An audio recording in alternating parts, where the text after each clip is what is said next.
So in 2022, I did a reflection on T.S. Eliot's Ash Wednesday as a part of the journey to Lent.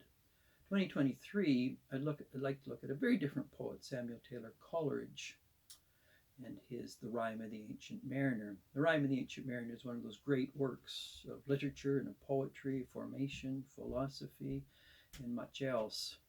And so the 7 sections of the Rime in the Ancient Mariner are really about the story of songs of innocence, naivety, a lack of depth, to then making decisions that lead to painful, difficult situations, losing one's way, and then by number 7, the resurrection motif.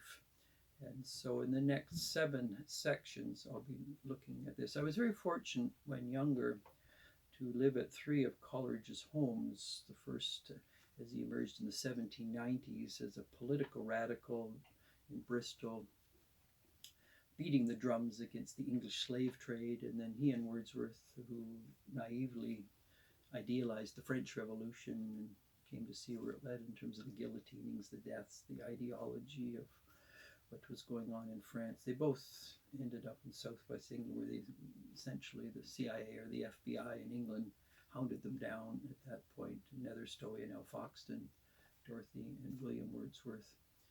And then by 1798, the Lyrical Ballads was published, of which the Rime of the Ancient Mariner is a part. It was the breakthrough work in poetry. It redefined what poetry was about. It's an early form of ecological poetry. Broke from the classical tradition and initiated and pioneered a whole new approach to being with the people, being in a local area, but also the rich visionary poetry of Coleridge, as well as the grounded and rooted poetry of Wordsworth, a fascinating combination of the two men, which led them in time to part paths briefly. But these two different temperaments came together at this time. There's a tendency also, when reading the high romantics like Southey, Coleridge, and Wordsworth, to see them as radicals in their early years, the 1790s, but as they became more religious and more Church of England, they lost their poetic, their literary genius. But in fact, when you read the Rime of the Ancient Mariner, it is so grounded and rooted in the journey from faith, losing one's faith, and a return to faith, almost a brief, abridged version of Dante's Divine Comedy in many ways. It was Coleridge's attempt to tell the story of the Inferno, the Purgatorio, the Paradiso. And this, and then they're often compared, these high romantics, Coleridge, Southey, Wordsworth, to the low romantics, Shelley, Byron, Keats, Blake a little earlier. But there's quite a distinction between the high and the low romantics. The low romantics, very much extreme individualists, suspicious of any institutions, suspicious of the past, not trusting religious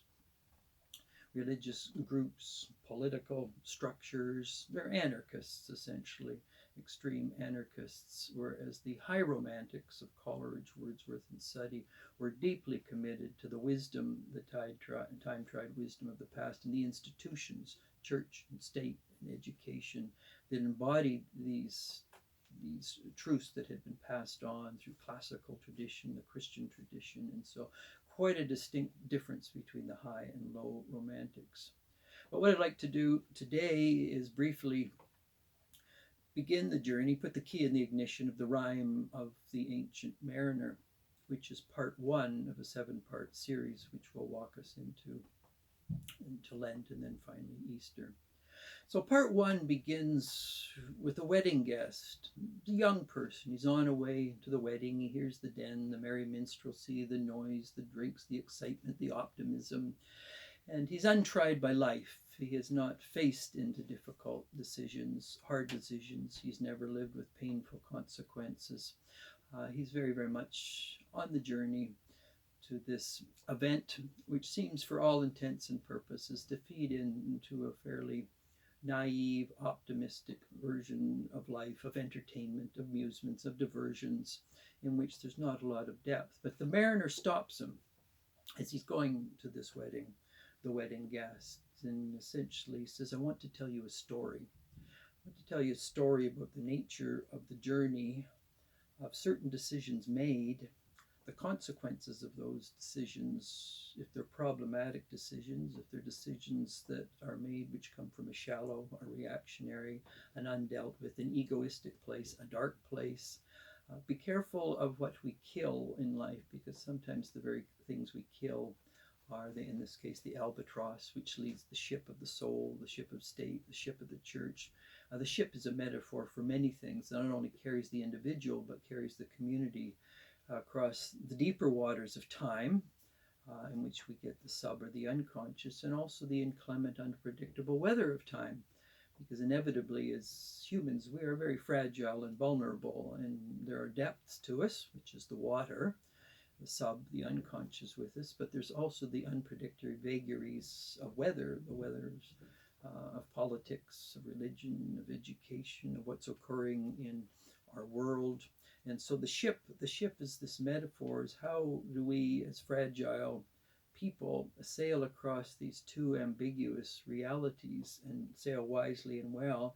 And if we kill or destroy certain, as it were, a lighthouse or the birds that lead us, where does that take us at time? And so the mariner grabs this naive person who is not acutely aware of how one makes decisions, the ordering of desires, what are silly desires, what is not worth indulging, what are bloated appetites that can lead to one's own hurt and harm. So he holds this young man and he says, I want to tell you a story. And he's very firm about wanting to tell a story, but the young man is constantly, this man's quite off the latch. Story he wants to tell. Why would I want to hear a dark, a difficult, a hard story when I'm going to a place of dancing and mirth and music, and everyone's in a buoyant and optimistic mood? So he tries to repel the mariner from telling the story, but the mariner holds him as if to say, listen, where you're going is not going to give you what you need for your soul to orient in life, but listen to the story that I'm going to pass on to you, and then perhaps you might understand what a wedding feast means at a much deeper level. And of course, that metaphor is going to come back in section 7 of the Rime and the Ancient Marinere, but a different understanding of what the marriage feast is about versus a fairly superficial understanding.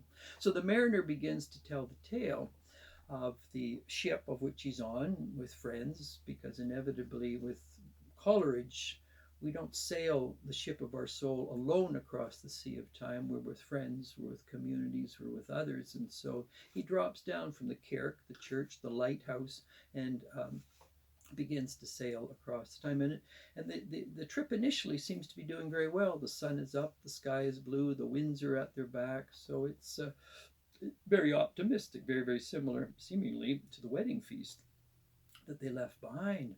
But inevitably, as anyone moves across the water of time, inclement weather is going to come in, and such is the ship that is sailing across the water of time. So the sailors, after initial few days on the open waters, begin to meet inclement weather, such as life. Inevitably, people go through life. They can begin, some in a fairly protected, insulated environment, but eventually the weather of time will reach them. And so there's the movement from the songs of innocence, which the wedding guest is going to, and now the older mariner, who becomes a sadder but a wiser man. The ship begins to, and the weather starts to turn inclement, and they hit these very difficult passages in time, as anyone in life's voyage will. The weather turns, the ice comes, they can't sail properly, they seem to get disoriented, and these were not choices they made. It's just often in life these unpredictables come our way we never could have anticipated. It's not something out of choices we naturally made to bring difficult times. They come our way externally, and they often make the journey of life quite difficult in terms of how do we make the next decisions? Like, how do we get out of a difficult situation that a person may be partially responsible for, but it also comes from external circumstances they never anticipated? And so the mariner, as he continues to sail with friends, with community across it, the dark clouds come in, the difficulties emerge, But out of this painful situation, the albatross appears, and the albatross is a very significant metaphor in this poem of the Ancient Mariner. The albatross is a metaphor that can be read in many ways. There's one way, often the albatross was compared to the pelican or the phoenix. It's a darker figure, a destructive figure, but Coleridge is using it as another way of reading the albatross, as that which guides, which leads in the midst of difficulty, in the midst of a painful situation. And so for a while, the sailors on the ship, the albatross guided them. It led them. It pointed the way. It took them out of the difficult, the ice, the darkness, the painful places in life. And they were on the journey again. And so what, of course, Coleridge is getting at, are we aware of those things in our life, the albatross in our life, in the midst of darkness and difficulty that can guide us out of trying situations in life in which we seem paralyzed, in which we seem impotent, in which we can't seem to navigate anywhere. But there is always this, can we call it the spirit, the albatross. But what happens with the mariner, the confidence and the support they're getting from the albatross, the mariner takes his bow and he shoots the albatross. And this is going to set up the Rime of the Ancient Mariner. What happens when we shoot and kill the albatross that in fact can guide the ship of state, and guide the ship of culture, guide the ship of the soul onward and forward? What happens when we kill those things internally and externally that can shape us? So, for example, larger cultural issues. What happens when a form of secularism kills the albatross of the sacred? What happens to a culture, to a people who have lost any sense of the sacred? How then does the ship navigate when the albatross is gone? What happens when a culture deconstructs any sort of moral moorings in any way whatsoever? What happens when they kill the albatross of deeper moorings, or a deeper understanding of identity or purpose, or a teleological understanding of life's journey as we sail across the time? These are different ways of killing the albatross culturally, educationally, which the very things which have created civilizations, guided civilizations, made civilizations over a period of time. And then we wonder why we are disoriented, why people have no moorings, why there is no, as what Yeats would say, the center cannot hold, mere anarchy is loosed upon the world. There's many different types of albatrosses that we can kill. A person can kill interior albatrosses, in which the inner spirit which can be guiding him. It's like in Owen Barfield's The Silver Trumpet, which when blown brought life. It brought people, it awoke them from parts of themselves they were totally unaware of. Initially they woke from, they stirred from slumber, and they realized there were parts of them that had drifted off. And these were the deeper parts of them. And so the ego, by its very nature, if we're not careful, the ego can take over in our lives, and we kill the deeper self, which is the albatross. And certainly Coleridge parts of the Rime of the Ancient Mariner can be read autobiographically, it can be read culturally, it can be read educationally, politically, many ways. So the albatross can stand for those deeper parts of us, the albatross which can guide us, similar, as I mentioned, to Owen Barfield's The Silver Trumpet, that part of us which, as it were, when blown, stirs us, wakefulness, similar to Plato's wings. What happens when, in fact, the wings of the soul are dampened, they're put down, there's, as it were, clothes put over them so they can't grow, they can't spread, which is developed in George MacDonald's Phantastes in many ways. So what Coleridge is doing pre many ways MacDonald, but following Plato in many ways, is that there are those elements internally, which is in fact is our true self, or what the Christian tradition is the image and likeness of God. But the ego, or the false self, can kill that albatross. And then the question, who am I? What is the real self? And so this becomes a real dilemma we face in our time, when there's total disorientation when it comes to identity and understanding how we make sense of that in our journey. But when the albatross of the inner life is killed, as is the albatross of the outer life, this is where the ship of culture, the ship of education, begins to become uh, lack of direction. The lighthouse is gone, the albatross is gone. Then how is the ship of the soul of society to navigate anymore? And so part one ends with the albatross being killed by the mariner, and now there are consequences that are going to follow. And sections 2 to 6 in the Rime of the Ancient Mariner begin to probe the dark night of the soul, the painful places the mariner, the ship goes, culture goes, civilization goes, as a result of killing the very thing that gives life, that gives direction, that points the way into the future. And so part one opens up, then the mariner holds this wedding guest, and in one sense, the wedding feast he's going to is also a shallow form of what it means to be united with another, to belong, to be knit together in a sense. And so that shallow wedding feast is actually a form of killing the albatross of the deeper meaning of the wedding feast and its relationship to community and many other things. There's many ways, crude and subtle, of killing the albatross internally as well as externally. And Coleridge is going to work on this in terms of the Rime of the Ancient Mariner. And so ends the section 1 of the Rime of the Ancient Mariner. The next few weeks I'll begin to look at the implications of killing the albatross as Coleridge unpacks that in a very subtle way, and the darkness and the painful places the mariner, those on the ship, go to, the disorientation, the ambiguity, their almost whiteout conditions, and the sheer disorientation of soul and society when the albatross is killed. And so next session we'll then move into section 2. But the Rime of the Ancient Mariner, like T.S. Eliot's Ash Wednesday, it's quintessentially an excellent Lenten poem.